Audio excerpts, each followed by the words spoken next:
Because I've got a video on my channel of an Aryan Brotherhood gang member murdering another prisoner who had refused to beat someone up for the gang, and he doesn't have access to a shank or anything. And bear in mind, this is the Maricopa County Jail's security camera. The guard is supposed to be watching this, stopping any trouble. So what happens is the prisoner goes back to his cell. Everything seems fine with the gang members. The shot caller, what was his name? Van Winkle or something. He walks up the stairs, goes in the cell.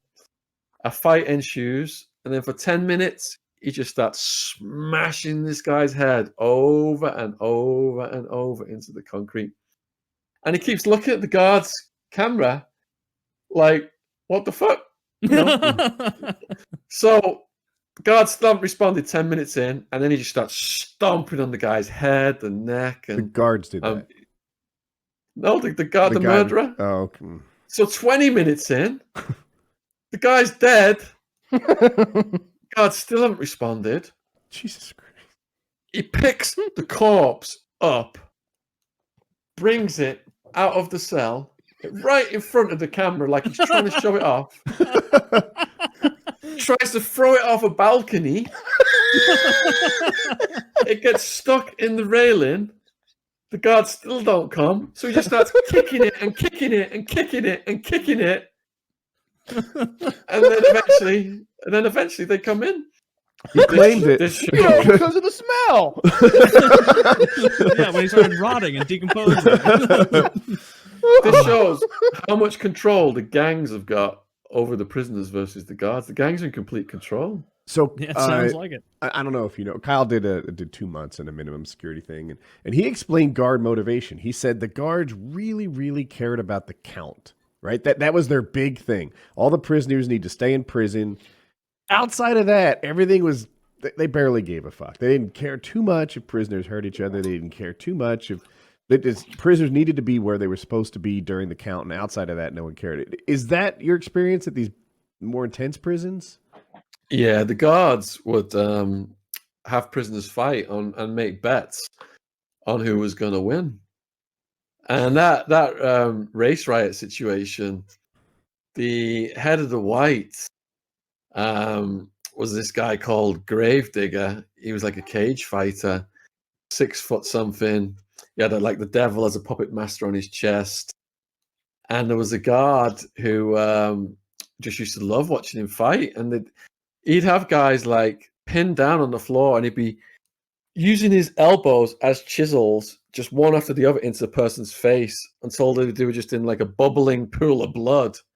And the guard would love it. He would just be watching it. I'd like that too. So that's pretty cool. Don't fuck with the count, though. Fuck with the count, and you are through, man. Did the guards ever use the other, like? So I used to know a couple prison guards, and they used the inmates to discipline each other. You know, that people would get raped, and they're laughing as they tell me the stories and clapping to imitate the sound of the rape. And I'm horrified at this, right? Some guy is getting raped, and they're thinking it's a funny way to discipline a guy who's been a pain in their ass.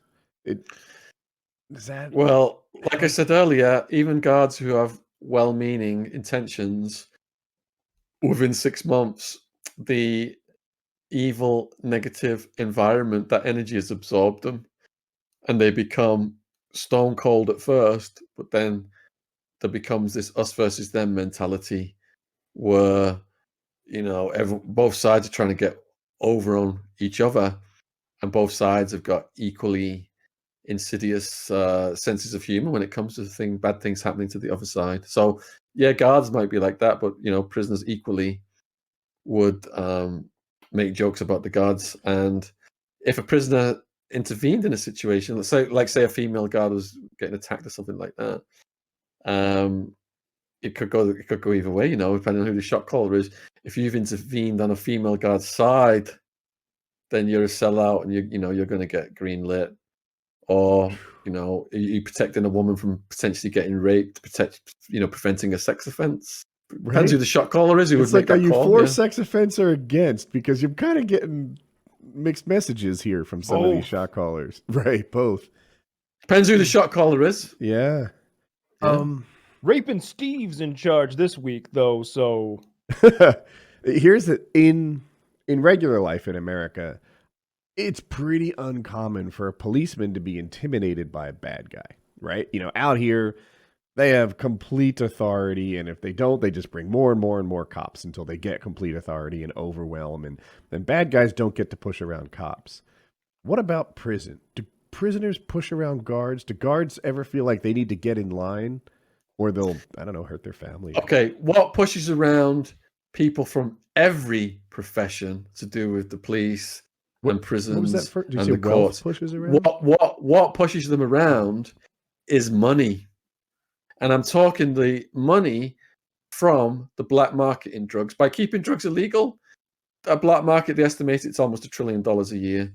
So some of that money is going to corrupt prosecutors, going to corrupt police, going to corrupt judges, going to corrupt guards. And that's what we see happen. Yeah. Oh, so they're not necessarily intimidated that this Aryan Brotherhood could maybe, I don't know, hurt their kid who goes to school or their wife at home. Oh, yeah. They are. That's part of it too. Yeah, they find out where guards live and drink, and they send women to seduce them to bring the drugs in. Oh, so they'll they'll get them to cheat or just do something that'll hurt their home life, and then they'll they find a blackmail weakness and they'll exploit it. Yeah, yeah.